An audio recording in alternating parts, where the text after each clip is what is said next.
movie fans, welcome to Cold and Trash Horror Movie Grinding Podcast. I am your host, Ian.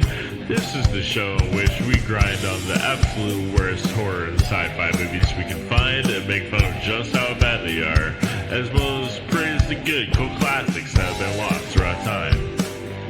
Now get ready, because we're about to dive real deep inside of Hollywood's dumpster in search of the good, the so bad it's good, and the fucking ugly.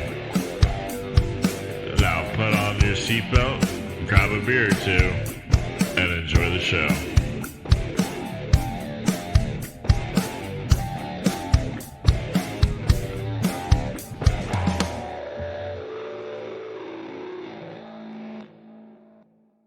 Yo, welcome back. Today we're doing Lifeforce. I'm Ian. Lifeforce came out in 1985, directed by Tobe Hooper, who we know him from the Texas Chainsaw Massacre movies we did a few weeks back. And it's a movie that came out, I think, 1 year after Texas Chainsaw Massacre 2. It's got 6.1 stars on IMDb. That's not bad. It's not good, but it's not bad. As I say in my intro, songs that got lost beyond time. Like, this is definitely one of those. Like, it's a decent movie. I have mixed feelings about it. Honestly, I think that the beginning is way better than, like, it kind of declines. Yeah, it's like the beginning, the first act is definitely better than the second act, which is better than the third act. But anyway, I got other people in here. Not many stars in this movie. However, we are featuring I'd say young Patrick Stewart, but it's more like a regular, non-aged Patrick Stewart from 30 years ago, who looks exactly the same. But anyway, let me welcome back Dustin. How you doing? What's happening, man? Hey, how you doing?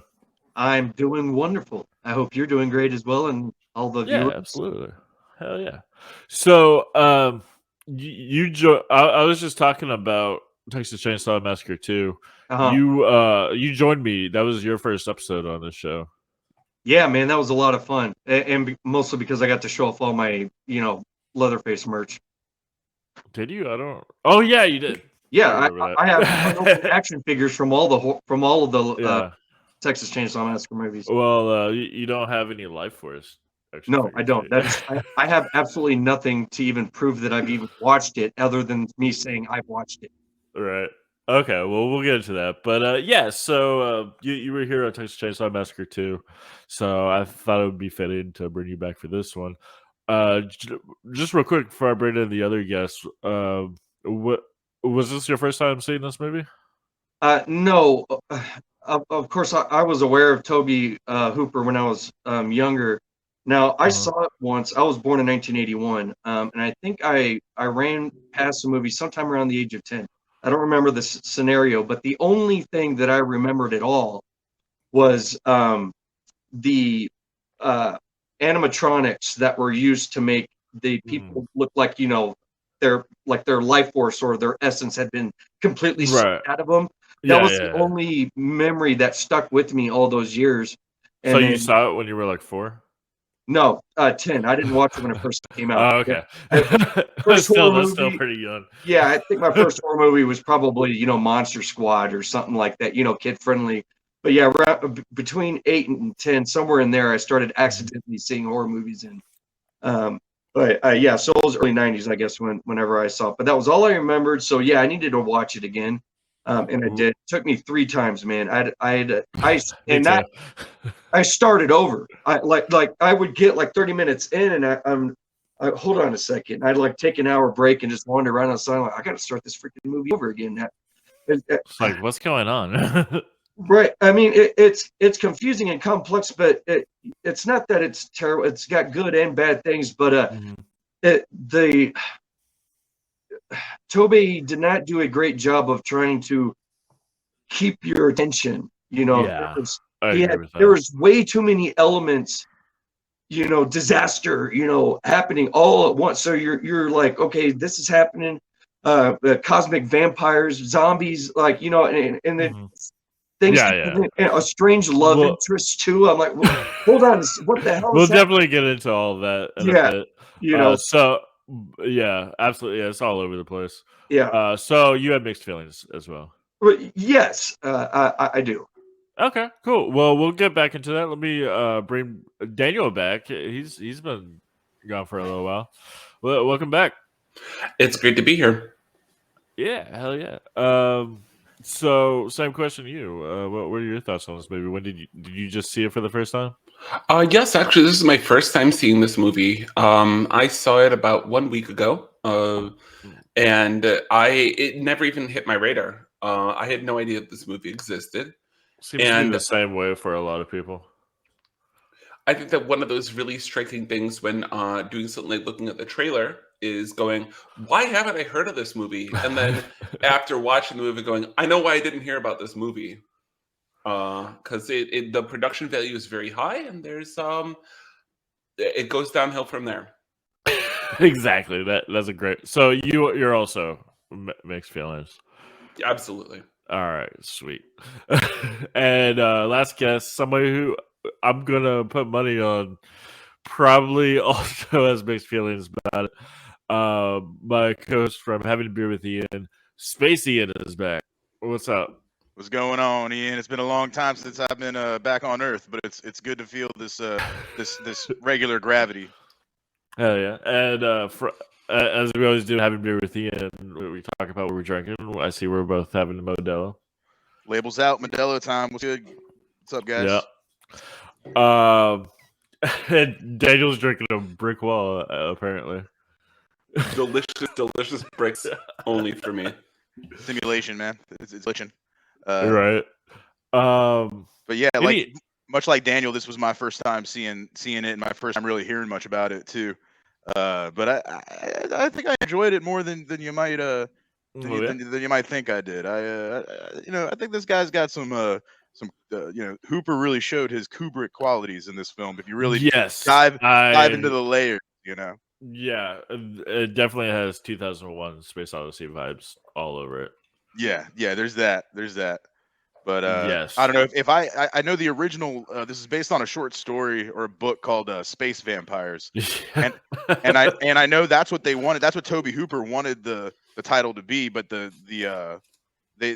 wanted them to take it more seriously, right? Like the producers. So if I had to name it, I'd probably call it Astro Simps. Nice. Yeah, that's pretty good. I'm sure we'll get into more of that later. Yeah, for real. All right, nice. Well, glad to have you back. Yeah, you definitely brought up a few good points. Especially the title. Like, imagine if it was actually called Space Vampires or Astro Simps. I'm going to imagine that for the rest of the podcast now. Well, let's go ahead and put the trailer on, and I've got that right here.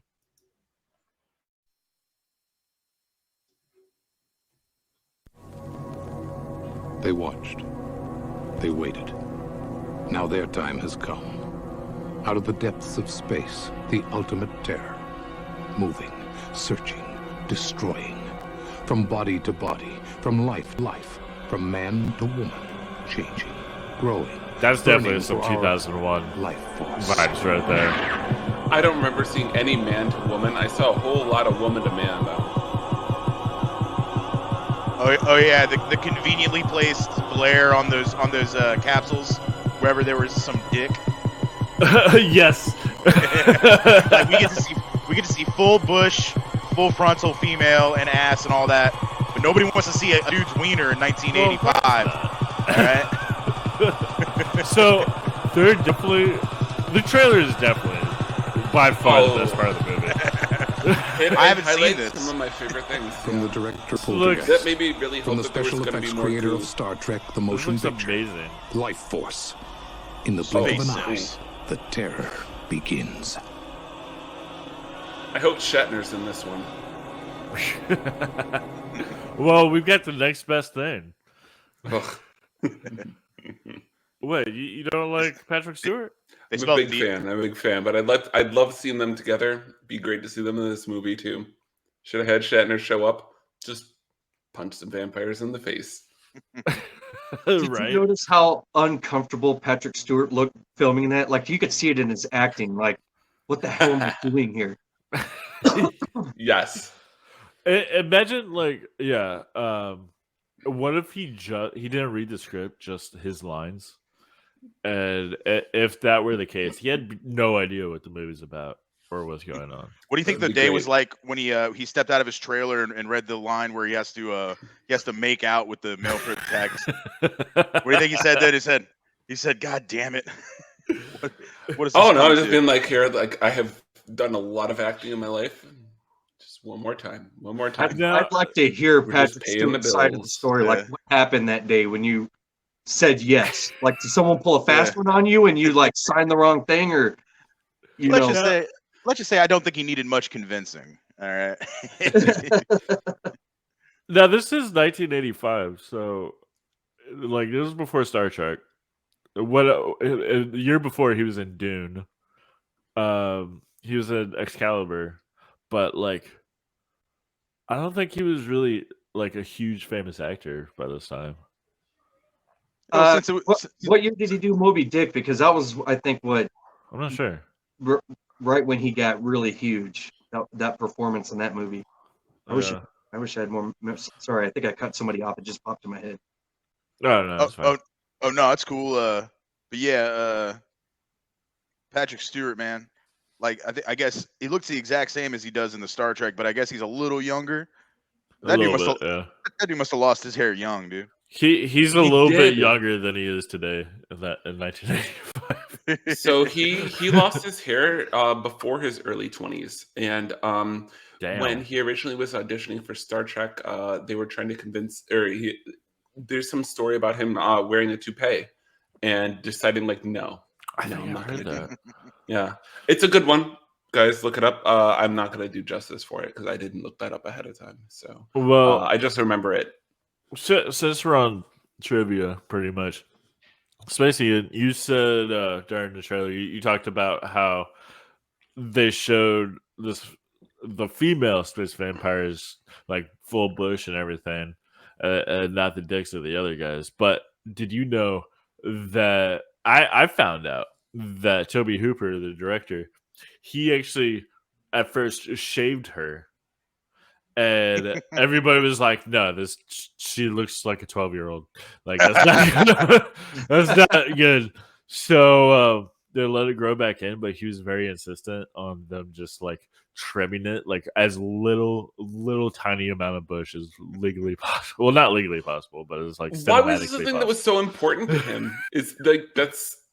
I heard that lets him look like a total weirdo in this. Like I heard somewhere that like he'd walk in and there wasn't enough like hair sitting on the floor, so he was just like, "Nope, keep trimming."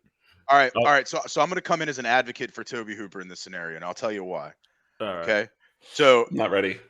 So in the movie, the plot is that they don't look like humanoids normally. They don't look like hot chicks. They're just flying around. They were bat creatures or whatever first.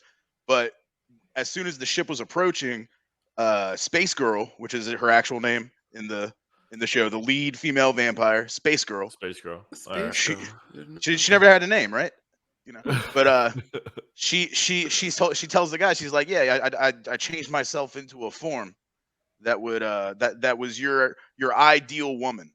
That was the most feminine." So that's Tobe Hooper being like, "All right, this guy's in space. It's 1989, and you know, because it's a little in the future, right? It's got to be.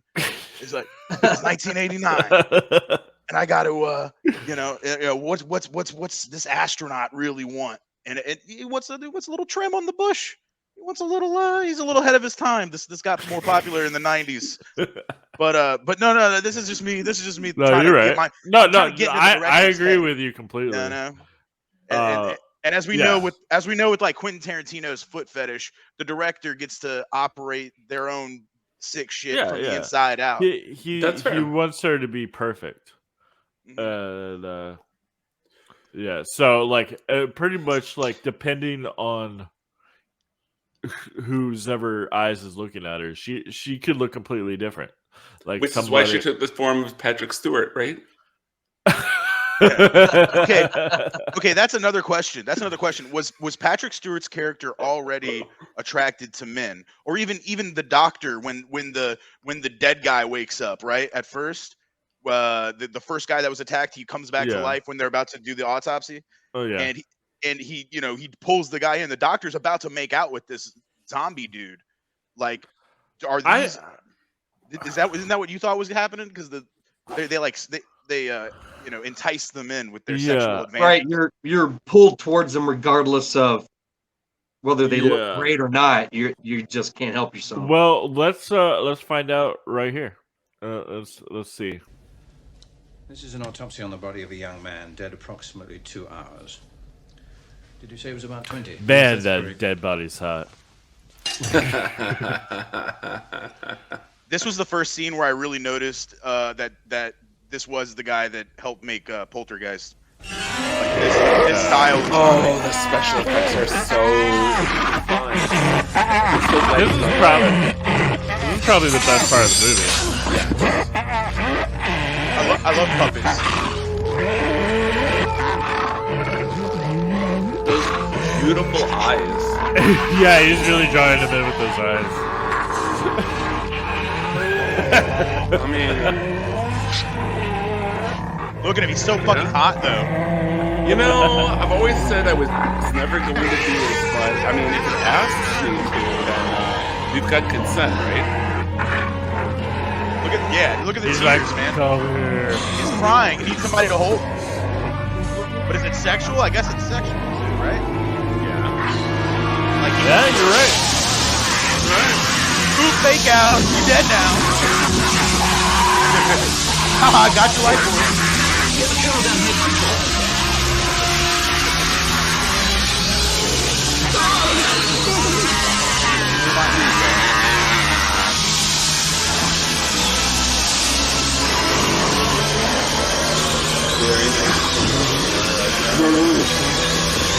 The worst kick face.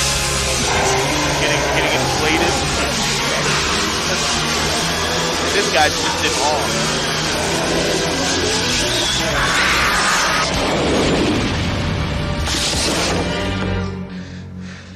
And I'm done. And I'm spent. His first reaction is, "Oh, sick." his first reaction is, Ew, "Oh, he's all wrinkly and stuff."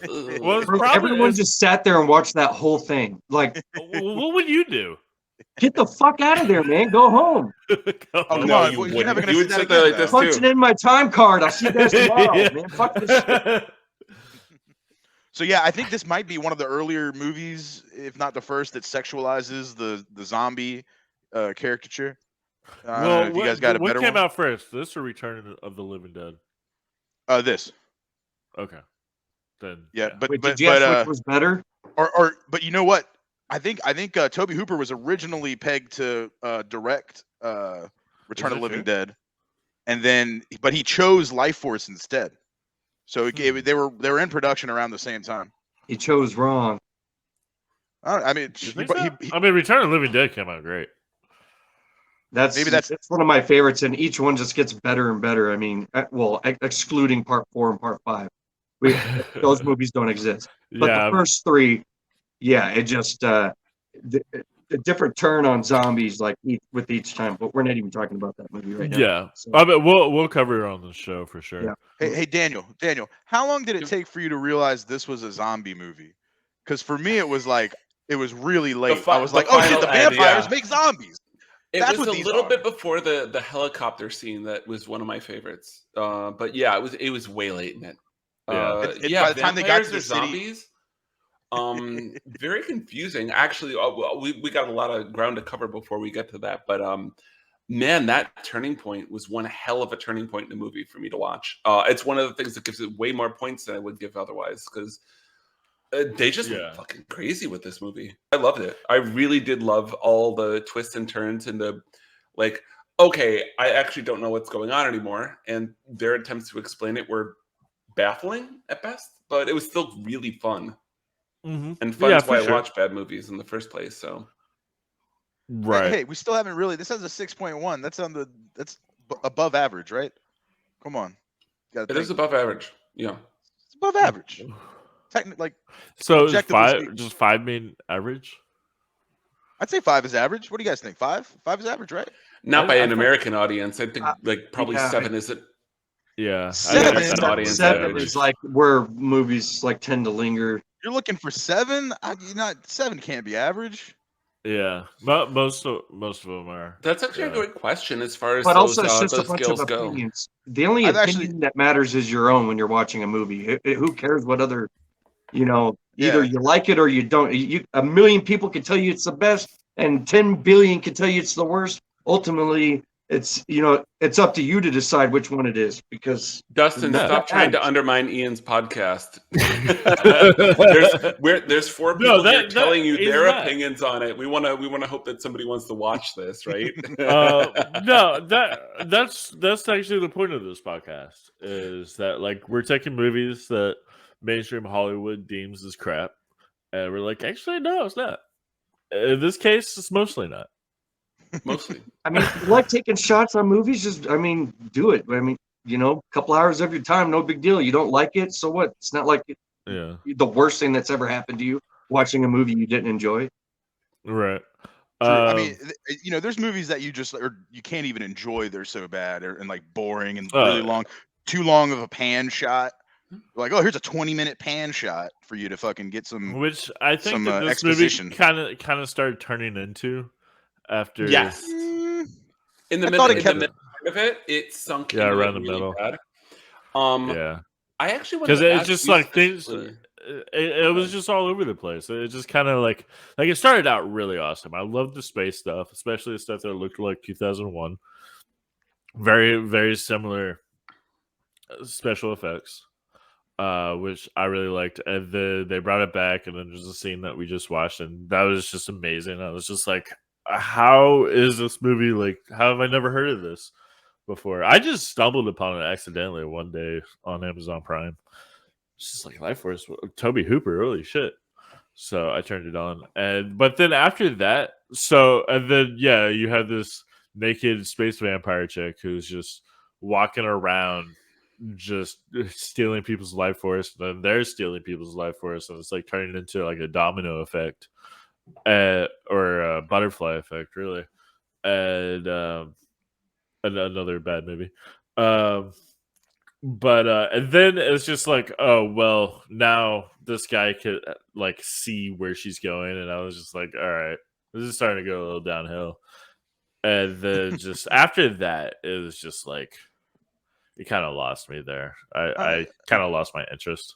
Ian, they were building a world. They were building the rules of a new fantastical scenario. And it kept changing every 10 minutes. They kept adding more. The transition from one significant thing to the next was just terrible, because you would all of a sudden just be like, well, why?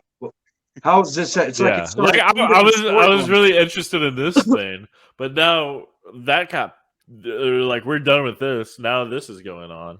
I was like, but I was happy with this other thing. Was anybody else very disappointed when they were like, oh, but she's a different girl now?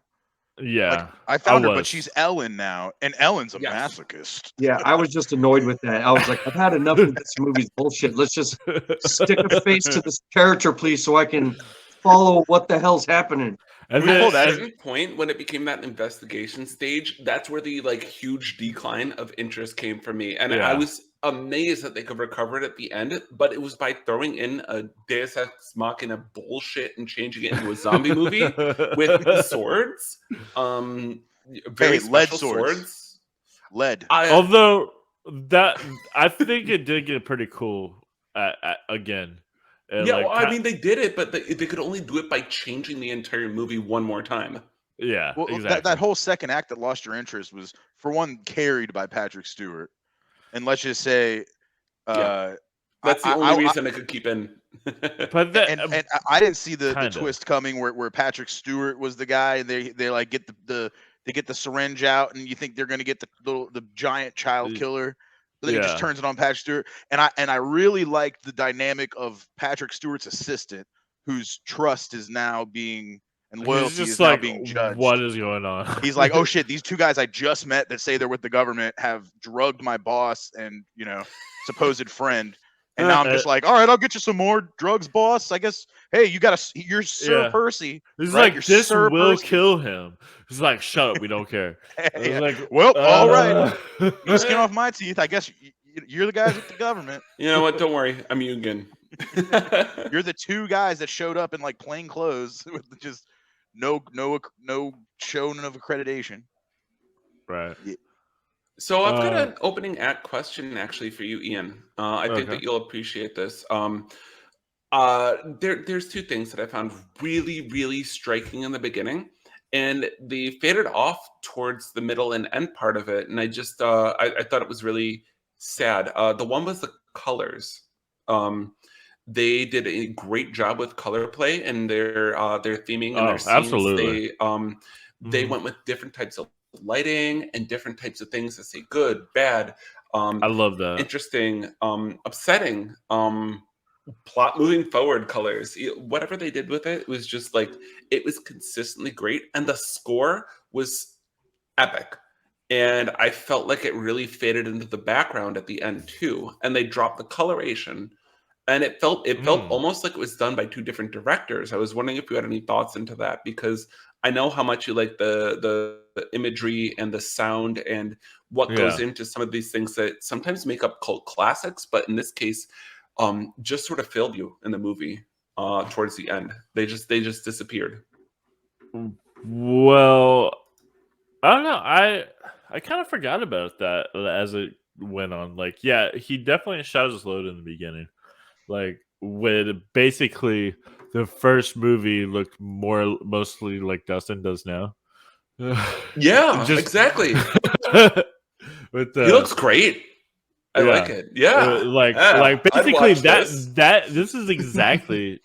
I mean, different colors, because in that movie there was a lot of red, but like, yeah, it's like there's the background is green and then he is blue, and that's Texas Chainsaw Massacre 2 did that as well, and I really enjoyed that.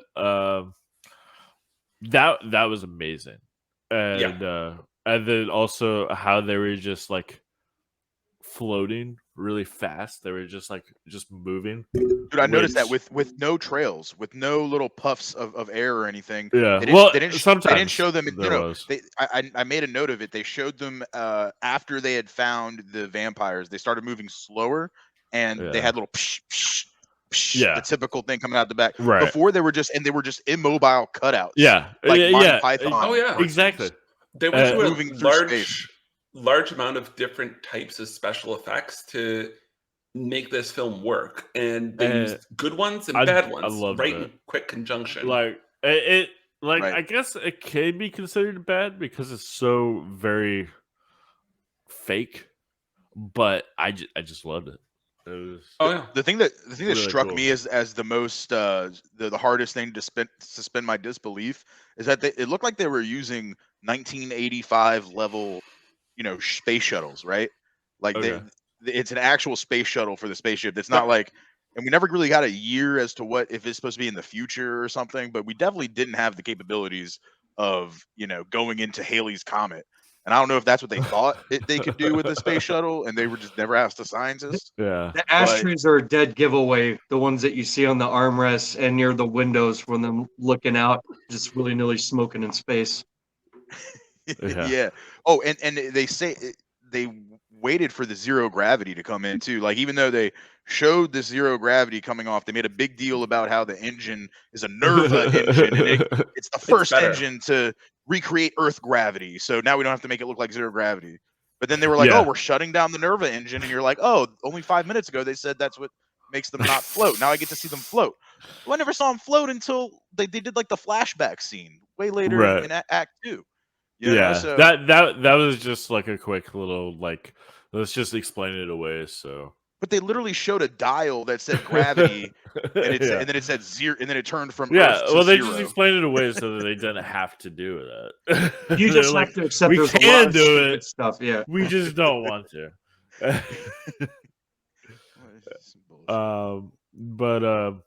Yeah, so Dustin, what did you think about the first that first thing where they go into they find the spaceship by the comet and they find all the dead alien bat creatures and then the naked people, like that whole thing. Like what were your thoughts on that?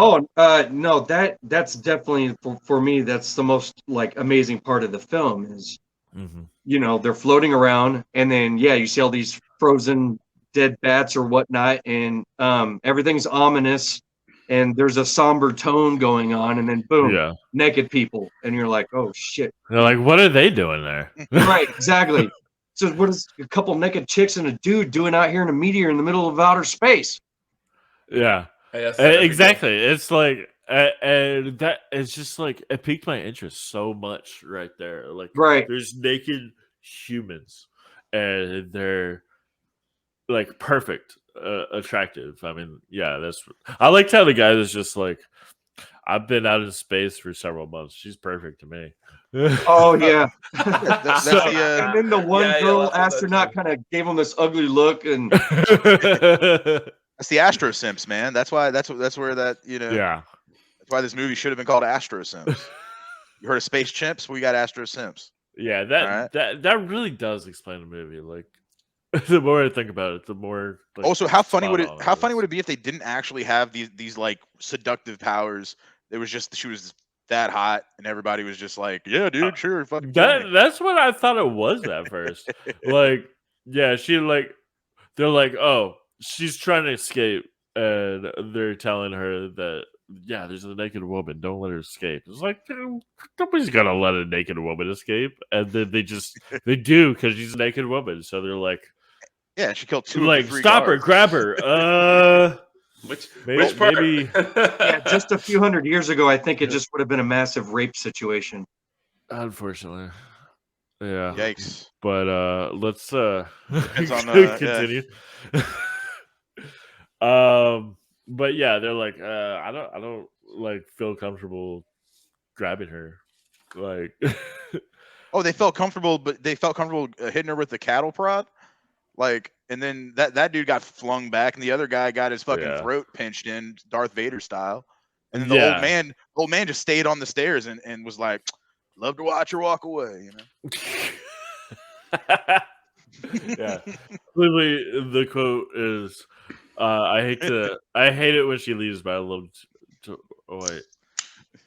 Oh, Face Off. I remember. John Travolta said that line. I hate to watch you leave, but I love to see you go. Thank you. I totally butchered that. I'm like trying to correct you over It's here. It's about looking at her bare ass as she walks away. That's what the theme is. Clever way of saying I'm eyeballing your ass. And this movie did have with as much nudity as it did have. It did have some kind of Cinemax vibes. Anybody else get some Skinemax vibes?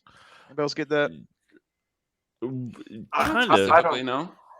Like I could have banged one out to this as like when I was like middle school, right? There's no way, man. Not for me. But I could appreciate it because the actresses were. What's the French actresses? Does anybody have it on hand? The French actress name who she did. I don't have it, but she did. I heard that she did do a lot of softcore. Well, thank God. Thank God for that. Because I just thought she was a treasure. Mathilda May. Are you hunting those movies down now? Mathilda May. She played Space Girl. What a great performance with only I don't know 7 minutes of screen time. Space Girl. Yeah, if you read the credits at the end, it's Mathilda May ... Space Girl. But did she have as much of an impact on anybody else as she did on me, or is that just like I would have been like, yeah, dude, kill the rest of the crew. Let's get out of here. I mean, that is kind of how it ended. Yeah. I mean, they just fuck for like forever, I guess, because they just start fucking, like going to outer space and then roll credits. Are we already? Well, that's how I hope every movie is going to end, though. But this one actually did it. That Romeo and Juliet-esque, suicide pact ending. Is that what you're talking about? Yeah. Murder suicide. Fucking Phil Hartman, rest in peace. With the entire planet. Damn. Because zombies start happening. Everyone's dead. Yeah, yeah. Not only are they dead, but their souls have gotten sucked up into a giant asparagus. So let's talk about that. What were your thoughts, Daniel? What were your thoughts on the souls being sucked into the spaceship? I mean, like trying to even look at my notes leading up to the third act get crazy, and I just want to go back to the helicopter scene because I feel like that's where it begins for me. The blood explosion to me was the coolest way to reintroduce a missing villain. We missed Space Girl, and we needed her to come back, and so Patrick Stewart wasn't doing it. Sorry, but he's just he doesn't have the curves in all the right spots. He's got them up here, but like not like.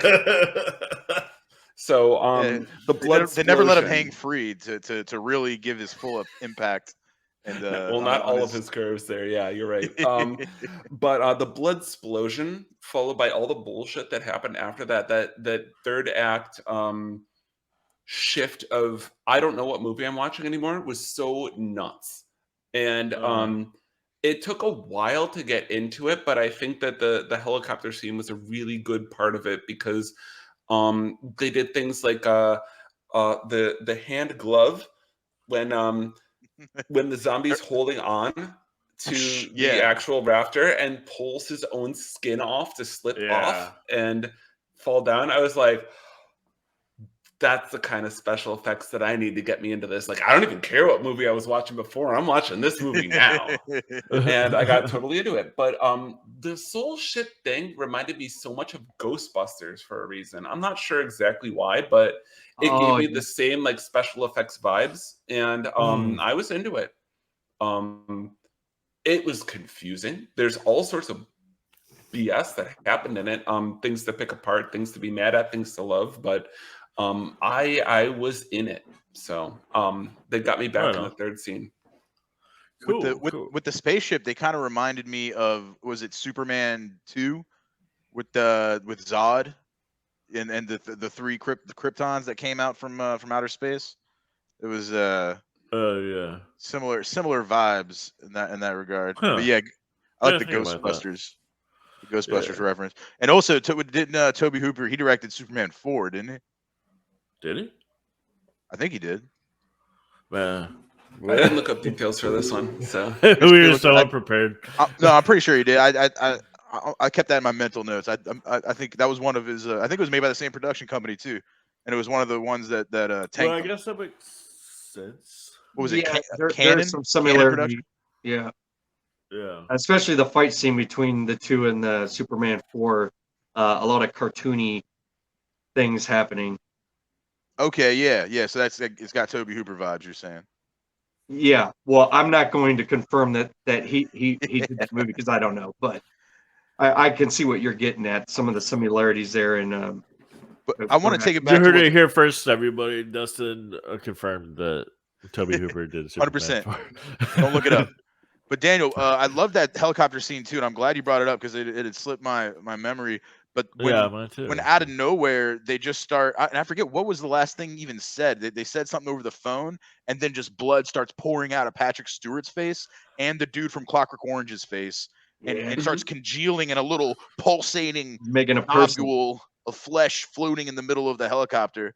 And okay, why does the pilot turn around and stop flying the fucking helicopter, and the helicopter starts going all play? You know, this surprise was so good. I was certain it's gonna be a long one.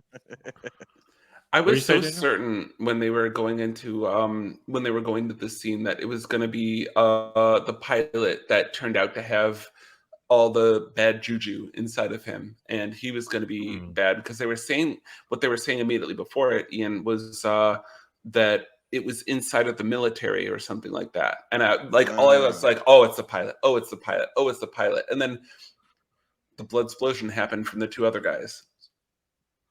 Yeah, it was. They got, what's the word? Hold on, I learned this word today. It's desiccated. They got desiccated. Did anybody else have to look that up when the guy broke the bat's toe off in the first act? No. You know what desiccated means? Yes. You already knew that? Yeah, but it comes from a biology background. It's fine. Dustin, did you already know what desiccated means? No, but I'm pretty good with word placement and comprehension of the scenario. But yeah, no, I didn't. It didn't Yeah, he dawn said on it's me to go look desiccated. that word up.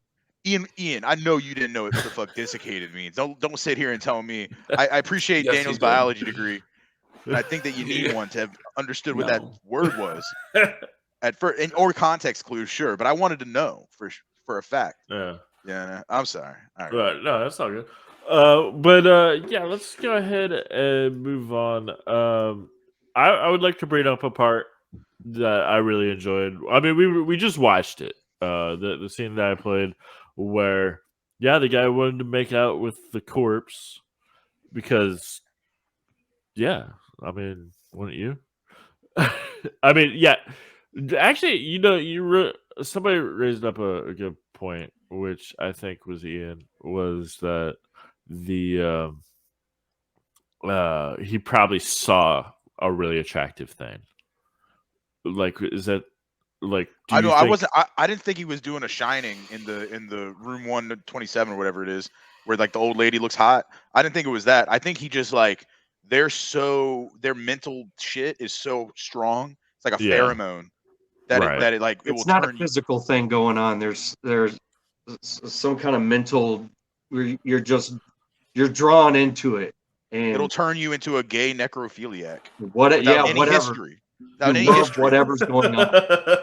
Not even a dabble. Not even a Google search of just on a whim.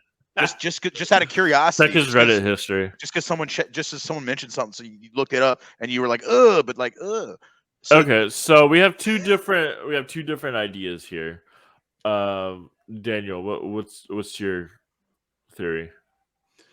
I definitely got to go with the I got to go with the mental thing. There is that it's more like you've got this thing and you're inexplicably drawn to doing it. I don't think there's an imagery trick because they did that at certain different times during the movie, and that's something that can be done. But we only noticed that with Carlson. He on occasion, when he saw Patrick Stewart, his face switched over to Space Girl. And that's the only time that we saw that happen. So I don't think that happened in the other case. I think this guy actually felt compelled to go I kiss agree that with that. desiccated, disgusting corpse, and he's like, "Oh, I don't want to do it, but I'm gonna do it." Sort of like somebody so like naughty. watching a pimple popping video or something like that. Like, oh, I don't want to see what happens. Like he couldn't stop happens. himself. Yeah. But yeah. Let's give it another gander. This is an autopsy on the body of a young man, dead approximately 2 hours. Did you say he was about 20? Yes, that's correct.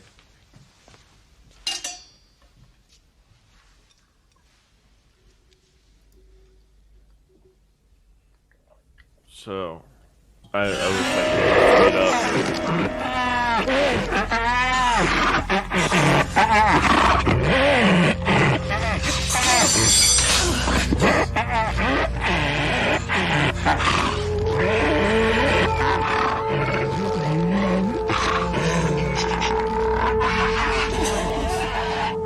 Suck me off.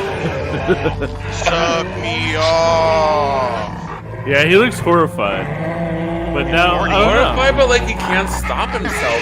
Horrified and like just he's a so what I'm thinking here. Oh, look at those British maybe teeth. Look at those hideous British teeth. That's the grossest thing I've ever seen. Those gross ass teeth. Rewind that, Ian. I can't bottom rewind teeth, it. dude. I'm not Somebody able could look to at rewind that. it. That's when you really know this was filmed in England with actual English people. God, did you see that? It was a 700-year-old graveyard. Tombstones this way, that way. It was wild, man. Yeah. I thought they had healthcare over there. I gotta give that actor some props. He was He looked really horny and good scared. actor. Yeah, like I was convinced. Yeah, I was I'm convinced actually convinced. Yeah.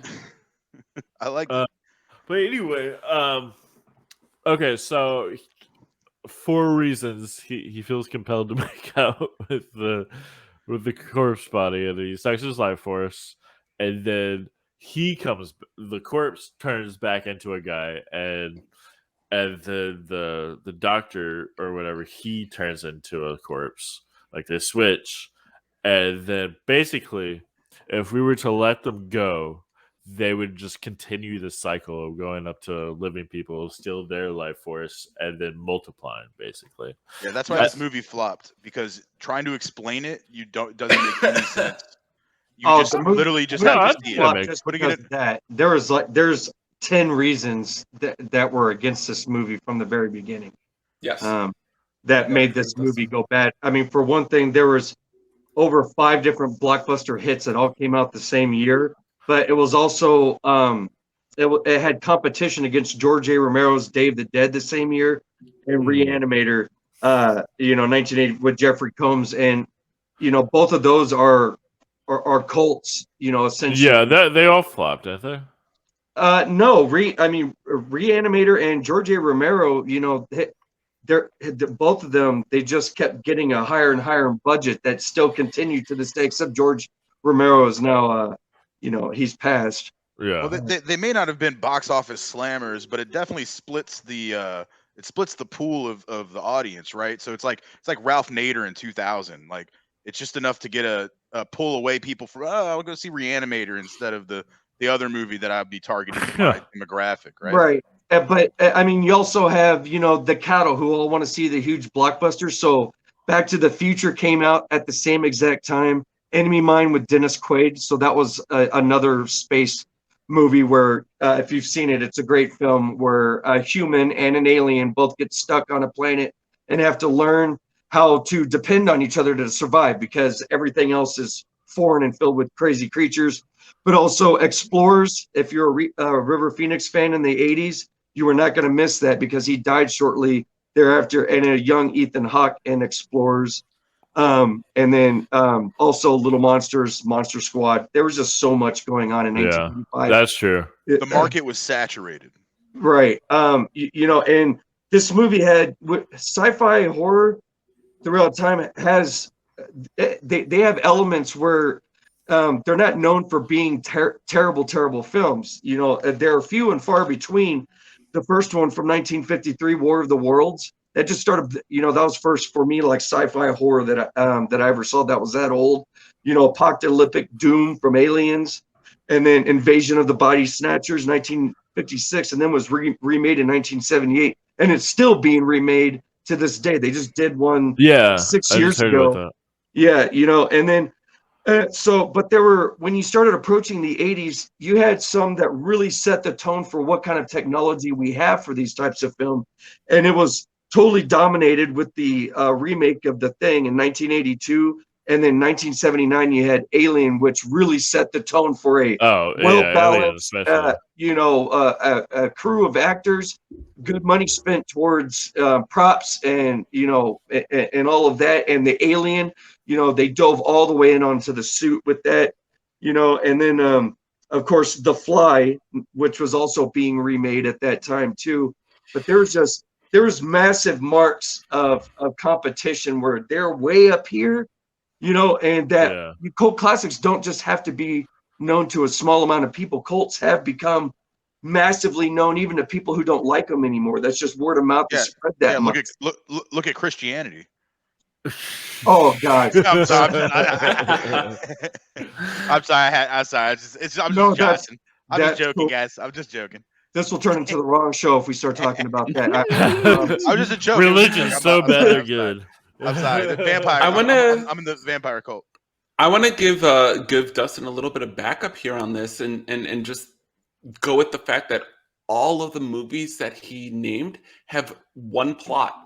Can, in one sentence, you guys actually sum up the plot of this movie? Because with all the switches, with the different acts that they had in it, with the bullshit they went through of how people's powers changed, who's the central character, what's going on, this one lacked focus. And I think that's his biggest flaw, because it's not that any one of these wasn't good. It's that there was probably 3 good movies in here. But you didn't complete any of them. Or you didn't, right.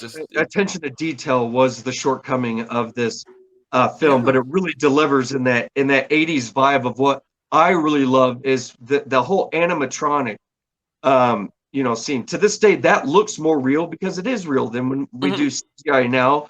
you know, and that kind of that the amount of work and artwork and that stuff, you can't ignore that, you know, that this movie does provide those elements that are great to watch, regardless if you're confused because someone failed on the delivery of the storyline and a consistent plot that kept you following without constantly being confused by three different things. And ultimately, in my opinion, the whole movie is a love story. It's showing you how powerful love is throughout the universe. That it's, you know, it caused all this chaos. You know, the life force draining to zombies and all of that. But ultimately, what led all of that is that love kind of conquered all in an evil, demonic way in there. And it's really hard to see that that's what's going on, but that's how I perceived it. And because there is a love interest going on, and that everyone who succumbed to what terrible things were happening all had to do with that. I don't know why, but I love everything about this, what's going on right now, and I am willing to die for it. Absolutely. Yeah, that's a great point, Dustin.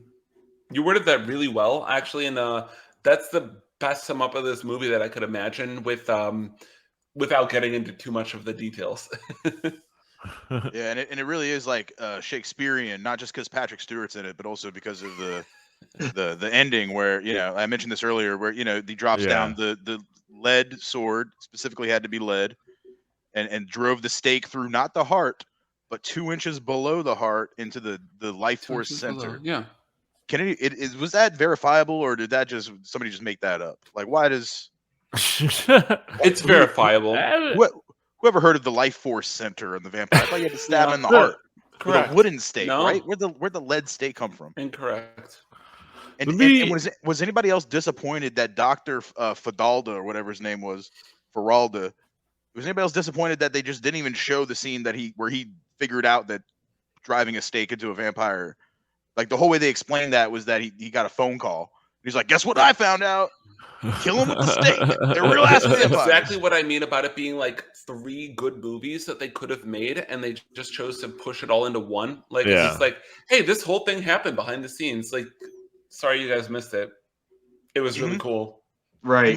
And my main point that I want to make is that I didn't read the book Space Vampires, but I imagine as is the case when you're doing a book adaptation to a movie, it's hard to capture everything. For sure. There's just so much more content you're able to fit into a book than a movie. But there is an artistic way to turn a book into a movie and keep a cohesive storyline. And Kubrick was a master of that, you know. And I think that's another way that you know, that Tobe was trying to stretch his chops here with this book adaptation of a you know, an epic. I'm assuming is an epic, and I'm assuming there's a lot that we missed too, because it seems like that kind of, you know, that kind of thing. So I don't know how much is the fault of the author or the director or the producers, but yeah, it is lacking. I'm sure producers probably. It is lacking. I know it went through a lot of rewrites too, so I know it's 9. Oh geez, yeah, I didn't know it was that much. Look at the face Daniel was making. Daniel, go make that face again. The same as the dude on the back of your shelf.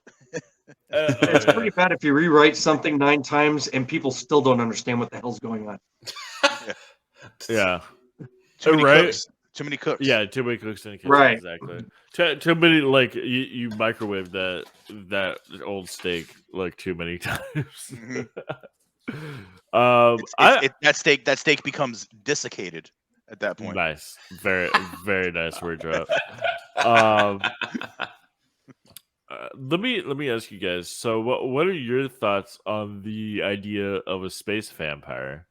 And like, do you think that they like it's good that they went with space vampire, or should it have just been like an alien life force taking something? And keep in mind that they said that these space vampires have come before a few times in the past. So the idea of a vampire like Dracula and all of that were actually space vampires. Dustin, I'll start with you. Right. I'm actually glad that you brought that up. So we are talking about, you know, a science fiction horror. And what really bothers me is when people watch, you know, these types of movies, a lot of them, regardless if they're great storylines or not, the plot the plot is supposed that we're talking about fiction. It's supposed to be ridiculous. So, if you're watching something like this and you're like, this is just too abstract, and why vampires from outer space? We already have a genre of vampires, and this is how they happen. And someone else wants to say, you can say whatever the heck you want. Imagination is the limit. So there's some people who would watch this and probably love the heck out of it.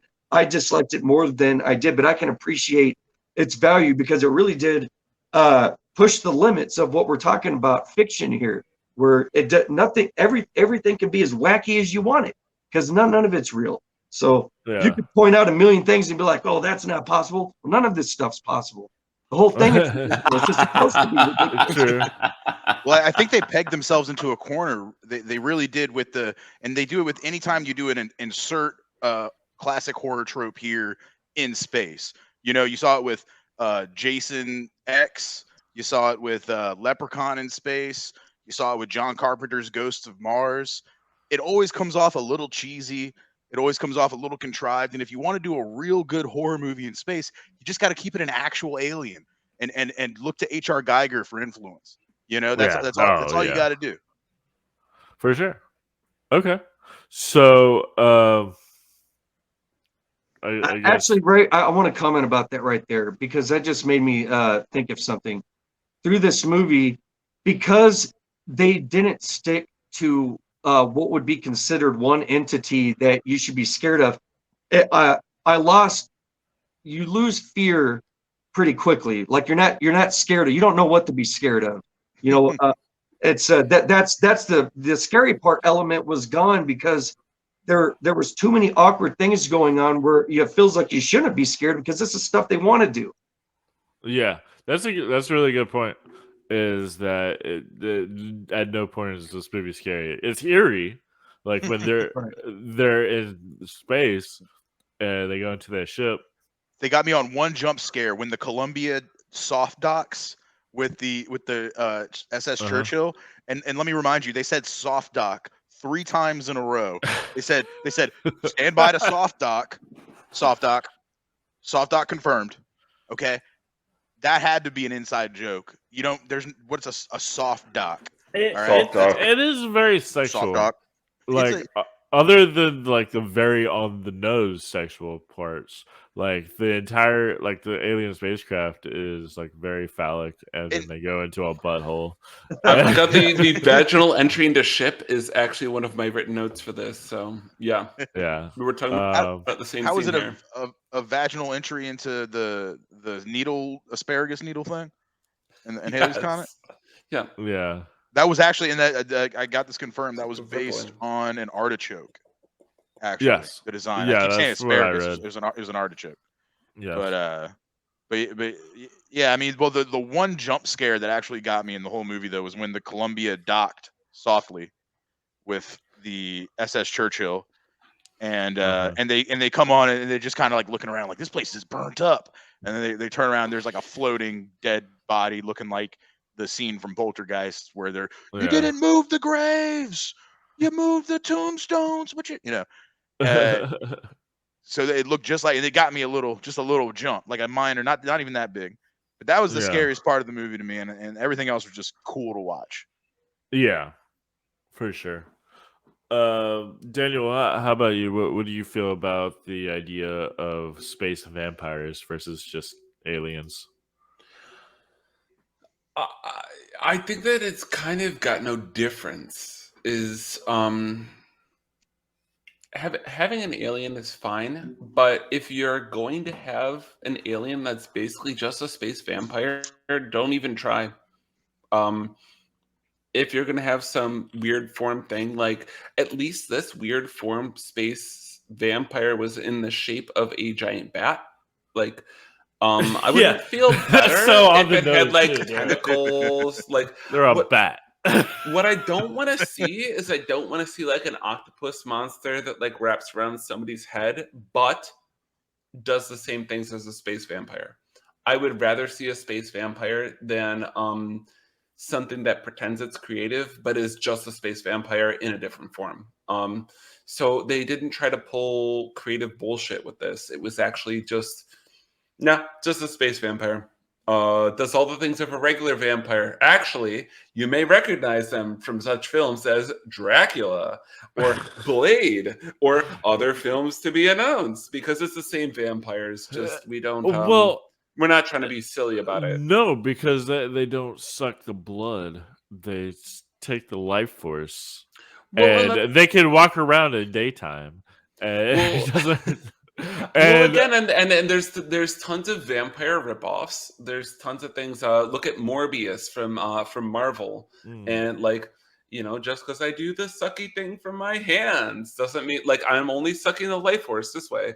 Don't try to pretend like that's not a vampire. He's a vampire. It's fine. Edward Cullen, he's a vampire. It's fine. We're not trying that hard. Let's try not to mince words. We don't need a new name for this same thing. Just space vampire. Fine. Okay. And I think that it's best characterized by how the vampires were actually assembled. They took the forms of people's desires. Now, the story that I want to hear is, where did those two guys come from? Is that also from Carlson? Is that his thing that he doesn't want to talk about, or hey, there was one people? There was one woman with them, right? And maybe her dream was to get double teamed. That's the actual plot I want to see. That was the whole movie. That was the subplot that nobody got. She was just as smitten with them as nobody cared. Girl. It's the 80s. Yeah. Nobody wants a female perspective. It's 1985. Nobody asked her. The lack of questions and things like this, always oh yes, no, I'm based off of every single one of your desires. What about those guys? Hey, listen, man, if you don't ask me, I don't have to tell you. Oh, that's Zod from Krypton. That's not a vampire. Yeah, I like how they just showed that one woman who just gives the guy a weird glare when he says that she looked perfect, and then that's it. She's never seen again. Yeah. She could have had such a stronger role, like the spunky Latina chick that wasn't actually Latina from Aliens. You know what I'm talking about? Oh, okay. Yeah. She was also in Terminator 2. She played the mom. Yeah, the stepmom. They darkened her up a bit and fucking put her out there. But she could have had a spunky attitude like that. That kind of drawn it. I don't know.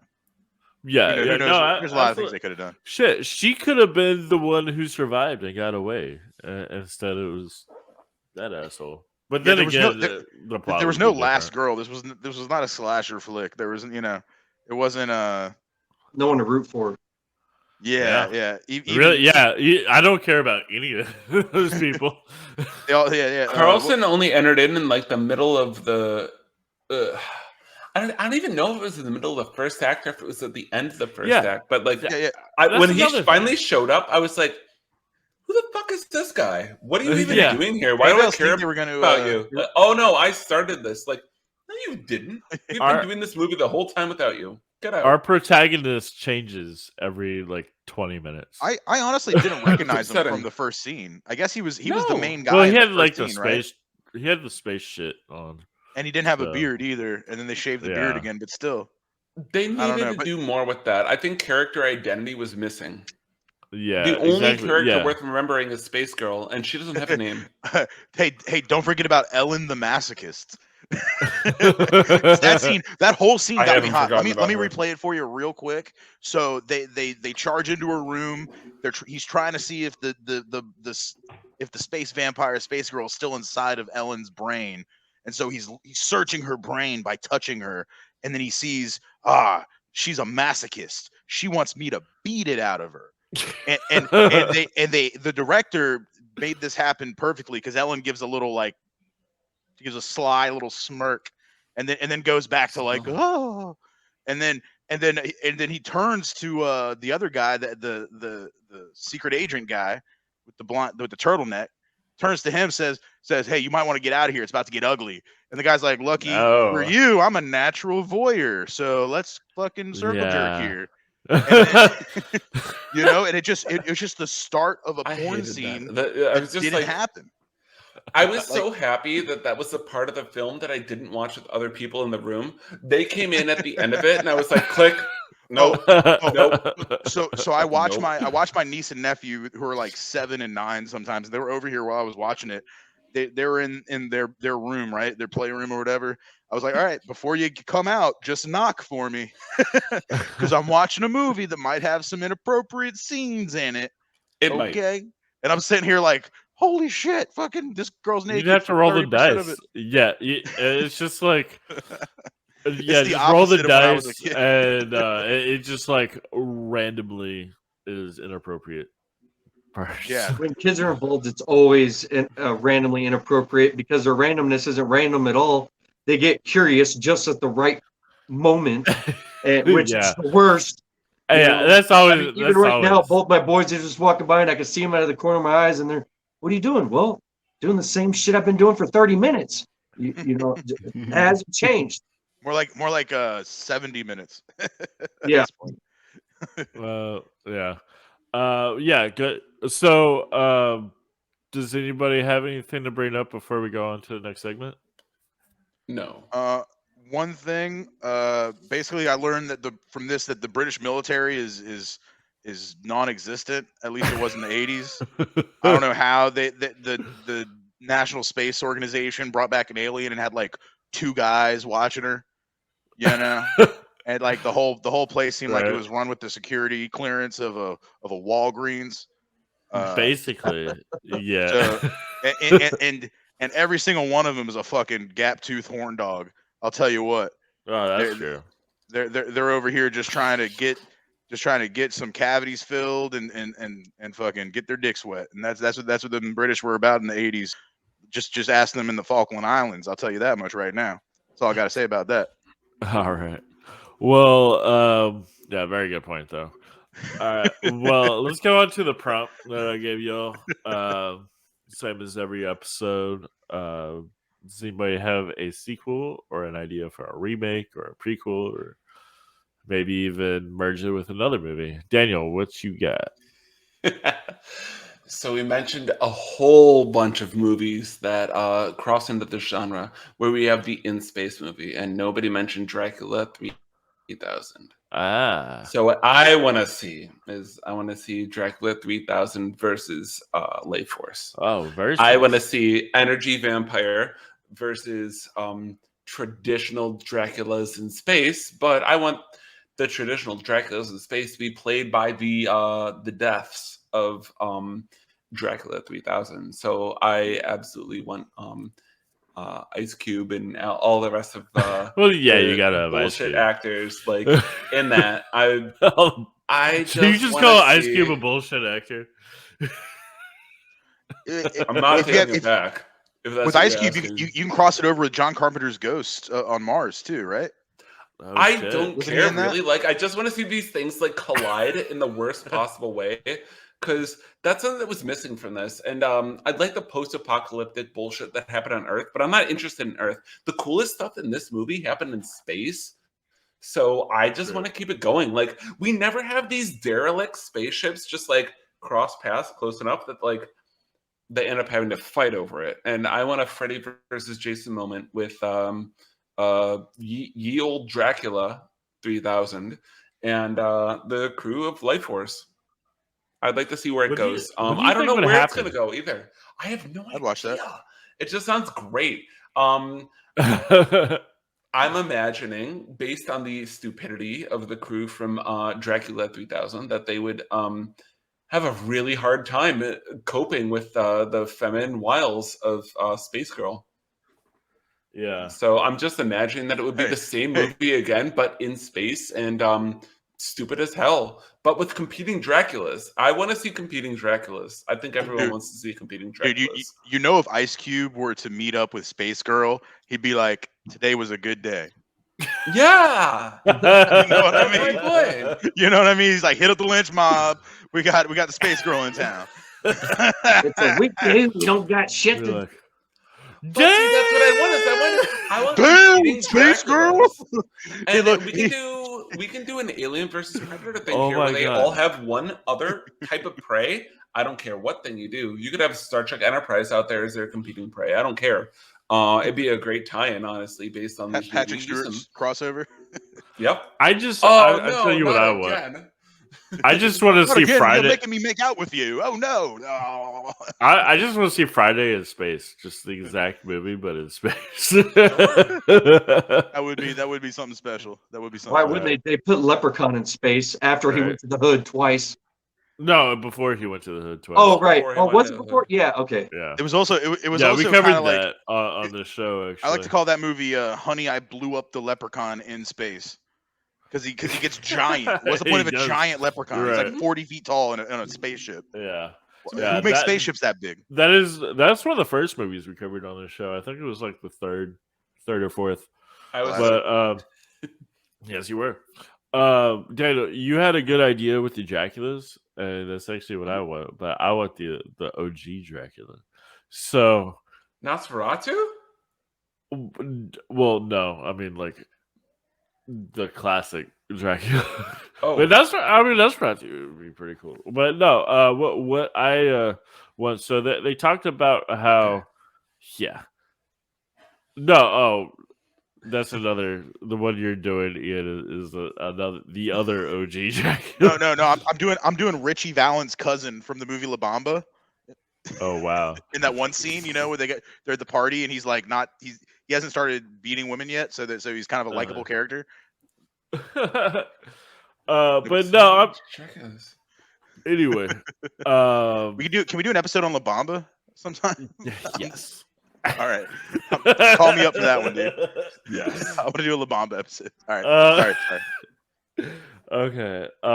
This is gonna take me all night to get to my pitch, but what I want is, so they talked about how these aliens have been here before. Every time Halley's Comet comes by, the vampires come down to Earth, and so I want to see like 1800s, like classic Dracula, but he's Space Girl. Basically. So basically, it's the same movie. It's the zombie space vampire apocalypse. So they're sucking the life force out of each other, but it's in the 1800s. I think that would be pretty cool. They don't have all the technology that they do in this movie. They just have swords and shit. So, and basically, it's 1800s Keanu Reeves versus just a bunch of space vampires. I think that would be pretty cool. Ian, wouldn't that go better than this one just because everyone's used to stabbing somebody in the chest with iron as opposed to nowadays where you assume that bullets are good enough? Here's the thing. Actually, that solves an idea or a question that I had. Is if these guys come here every time Halley's Comet comes over, how come we've never had a zombie apocalypse in the past? Because they didn't have to worry about it because they just stabbed the shit out of them. Cool. Okay. Yeah. Hey, Problem I like it. solved. But it has to get out of hand first. Or it never got out of hand because they were able to just leech off of their victims in a reciprocal way. And it was just fucking... And then they died anyway because life expectancy was like 20. Right? I don't know. Actually, both good reasons. That is a good reason. It's a great reason. I mean, it kind of like doesn't help my movie pitch, but yours is like I love just taking random horror movie and put it in the old west, like the Puppet Masters 5 or whatever it was. Yeah, where it's like, oh, Puppet Masters, but they're gunslingers now. Right. That was all Nazi related. Oh, there was like a Nazi subplot.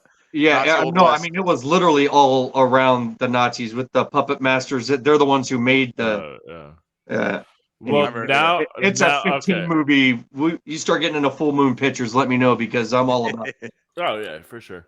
Now here's my idea: 1800s Nazi cowboy Old West space vampires.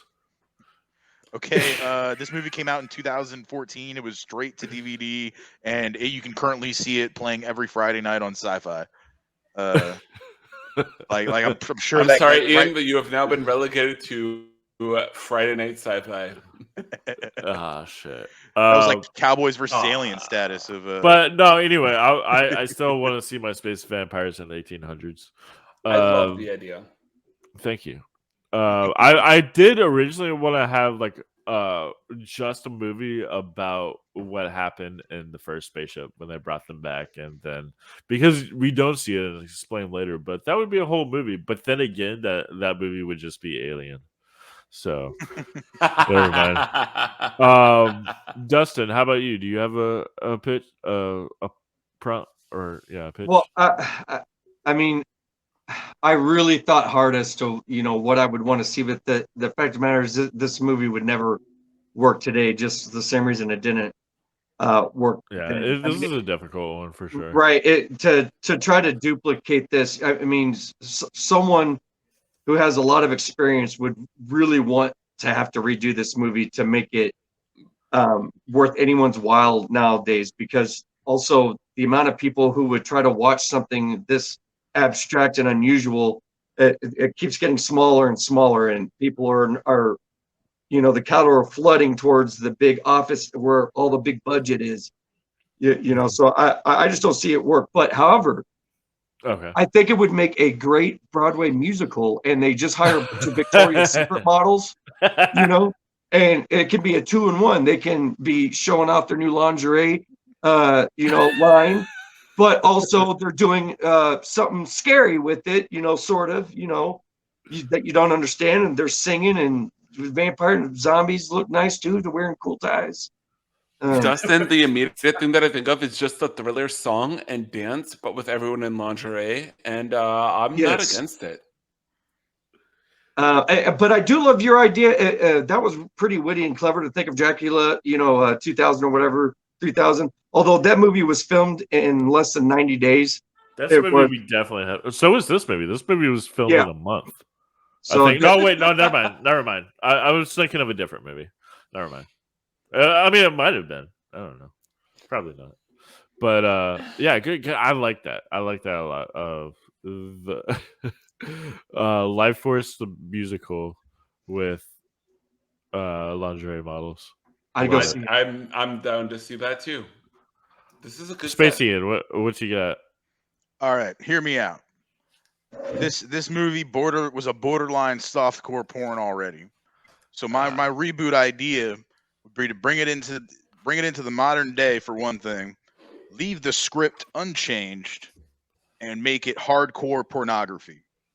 A feature-length hardcore porn film showing full penetration, full male nudity as this movie deserves. And much longer sex scenes.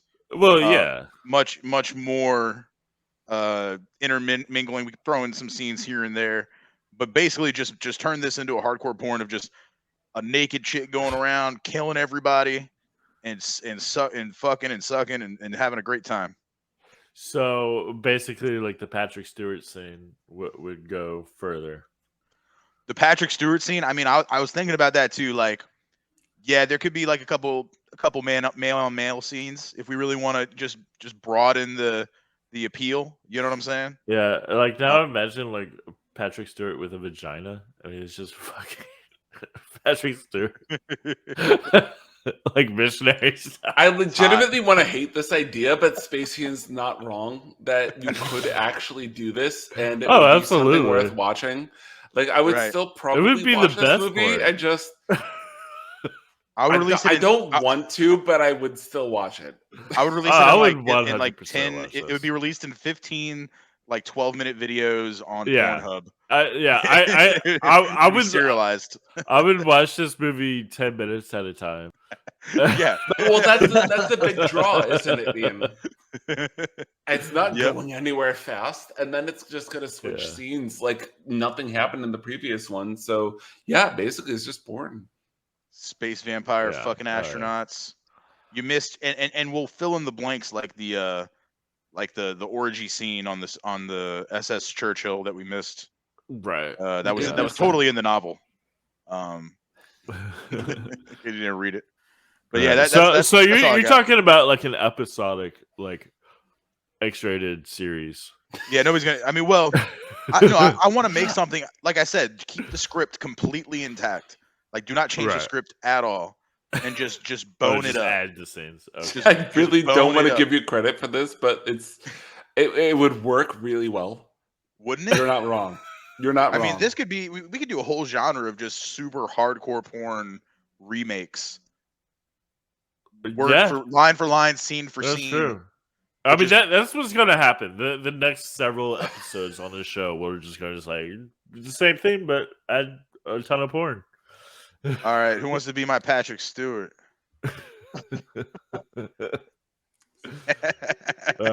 Well, hey, myself. We switched it up the same way. Same old. all right, nice. Well, let's go ahead and rate this. So, so Daniel, we'll start with you. How do you rate it? It gave me a lot of fun. I don't think that this is going to be a party movie that I'm going to watch with people. I'm bringing people over to my house. We're not watching this one. So this points that way. It doesn't go anywhere. It goes all over the place, but it doesn't bridge that gap. That gap is my biggest problem with the movie. It falls so flat in the middle of it. And I just can't give it anything less than 7 out of 10 swords, 2 inches underneath the heart, made only out of leaded iron. Okay. Nice. Spacian, what do you got? Well, I tend to think this movie it beckons a second watch, and it was an enjoyable experience, and I thought it flowed well for the most part, even though it was kind of choppy with the separation between the acts. I wish they had spent more time in Texas. Right. They kind of showed up and got homeboy, and then they were gone. And I have to interrupt you. Yeah, they went to Texas, and I was like, of course they did. They made a big deal out of it. Yeah. That was my notes. My notes was, of course, it was Texas. And they made a big deal out of it. They look at each other like, he's in Texas. And then they just go there for a fucking 10-second scene where they pull him out of the capsule, and they go back, and he's good. I wish they had I thought the whole rest of the movie was going to be in Texas. I was like, all right, here comes the American actors that I'll recognize. Like, these are all famous British actors. Like, I don't know who the fuck they are. But they're all famous British actors that were in. I recognize the one guy that got congealed into a blood lady with Patrick Stewart's blood. The other guy, he was. Oh, that description. Sorry. I'm congealed into a blood lady. That's the quickest thing that came to my head from my memory. But so that guy was the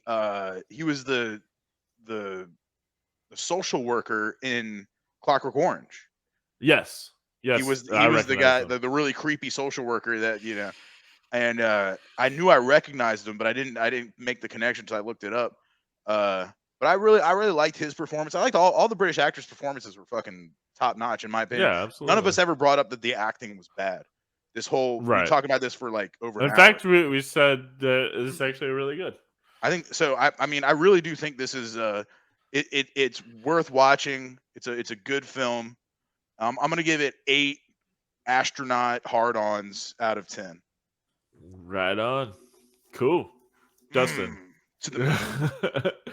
All right. Well, this one's hard to put into words. It does get points because of its creativity, and it's a good example for when someone is shooting for the stars instead of shooting down here. They want to go above and beyond. But unfortunately, it didn't work out how they, visioned it, so to speak, in my opinion, anyway. So it lost points there because it didn't deliver, that astronomical plan that they thought that they had. I'm giving it, because of the special effects and it was so out there with the creativity on the storyline. If you just want to watch a movie that's just going to completely take you in several different directions for no reason, watch that. But I still, it's going to get 5 Patrick Stewart never had hair ratings for me.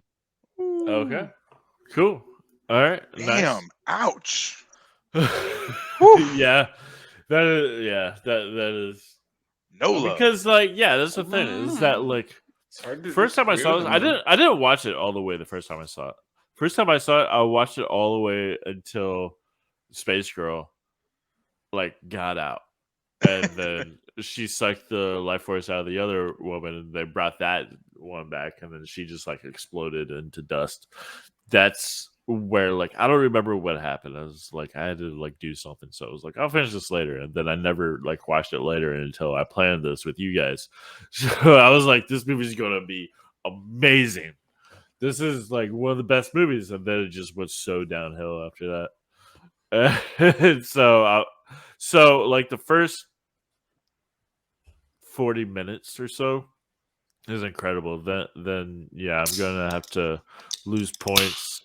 How dare you, Daniel? He's just trying to have some coffee, I'm just man. one of your best fans. Just listening. This is me. You have my full ruined this attention. Podcast. You ruined this whole thing. Attention. My full attention. 2 hands and everything. Damn it. Yeah, I mean this is a podcast where we talk about bad movies, so the show itself has to be bad. But yeah, anyway, so I would have rated it 9 or 10 up until it got bad. So I'll actually even drop it all the way down to, for all the nonsensical stuff, drop it down to 7 space simps. I was hoping that Astro Sims would come up again. That's amazing. Yeah. Thank you, Ian, for that one. And that'll do it for this episode of Cult and Trash Horror Movie Grind. Thank you all for joining. And I don't have a clip for next week's episode because I'm not entirely sure what it is, but I think it might be heavy metal. So, but I'm not entirely sure because I messed up in the past. So make sure to go over to the Patreon and check out the extra credit. We're going to be comparing penises. Mm-hmm. So come on by. That's why you got to pay extra money. That's my favorite part, to see who can lift the sheets up higher off the bed. Then we know who wins. Last time I came in 3rd, but I'm trying to do better this time. So I've been warming up. Yeah, so give us money and you can see all that good stuff. All right, well, thank you guys for joining. This is Spacey, Daniel, Dustin, and take it easy, everybody. Later.